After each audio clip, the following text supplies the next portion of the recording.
In a hot pan, add a little bit of olive oil. Saute a teaspoon of minced garlic and 1 whole onion chopped.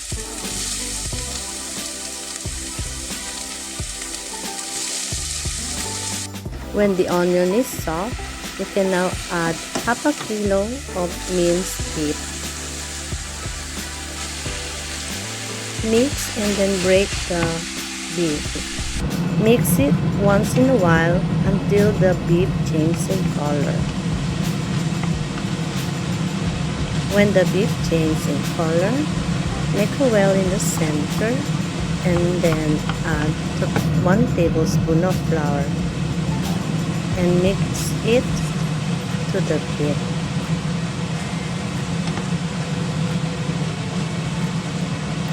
And now add 2 tablespoons of tomato paste. And then add half cubes of beef bouillon, a teaspoon of salt, a teaspoon of mixed spice and pepper. And add a tablespoon of Worcestershire sauce.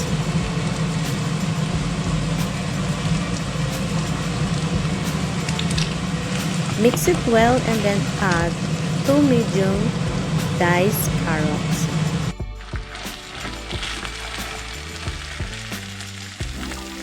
Mix and then add 1 cup of water.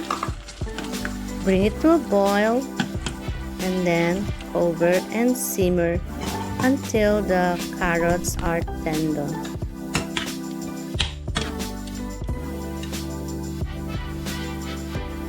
Check the carrot if it is soft. When it's soft, taste it and add salt according to your taste. And then set aside. To make a crust, I put dice of ice in a water to have a cold water. In about 300 grams of flour, a pinch of salt, and mix it.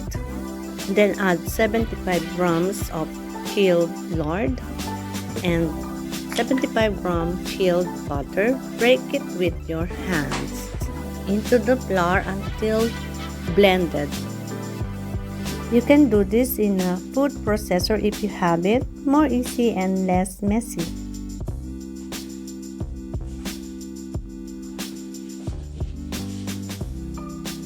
Until it looks like this, and then slowly add the chilled water. The water should be cold, that's why I put ice on it, and we need 5 tablespoons more or less.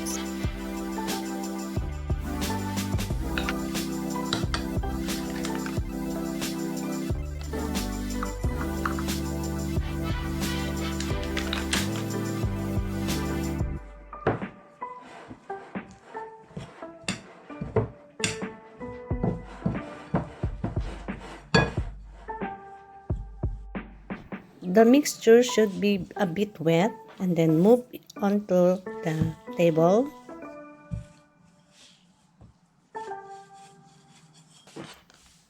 If you see that your mixture is still dry, you can still add water slowly, but it should be chilled.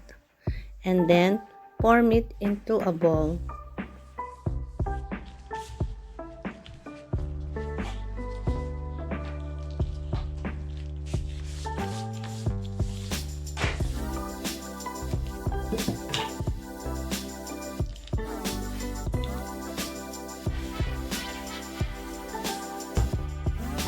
Knead the dough just until it forms into a ball.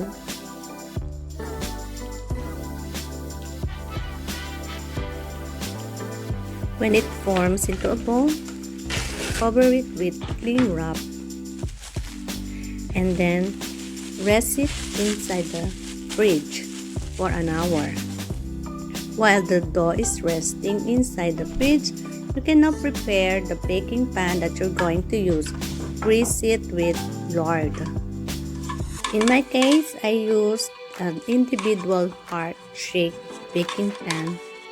After an hour, the pastry dough is ready.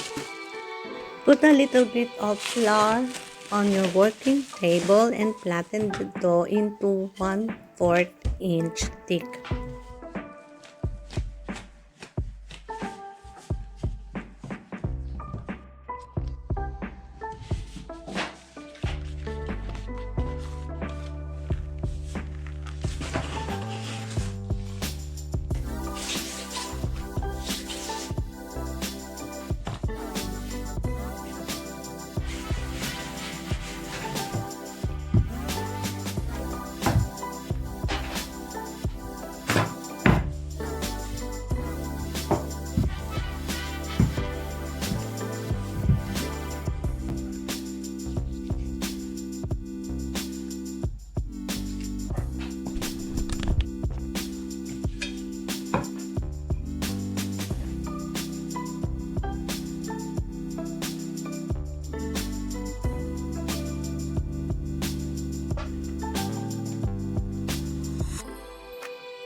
Make sure that the crust has no holes in it.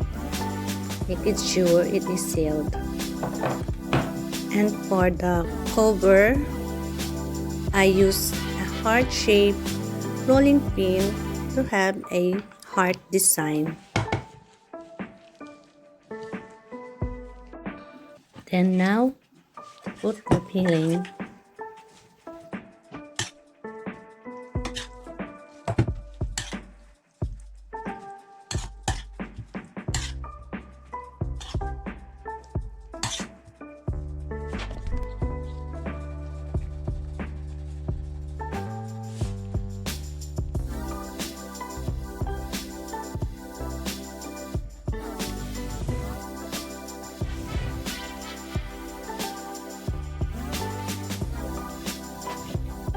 To seal the top, using the fork, pinch it lightly.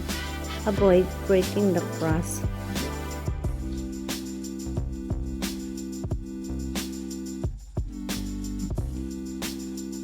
On top of the crust, poke it with a fork to make a hole for the steam.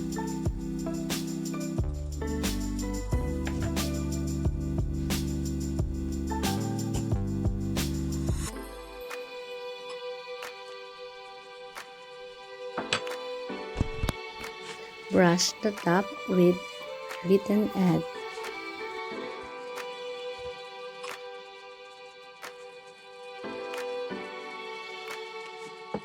Bake on a preheated oven 300° Fahrenheit until golden brown in color.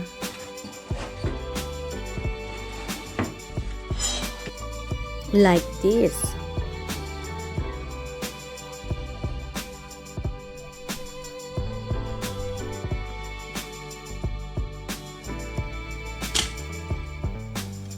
Ooh la la!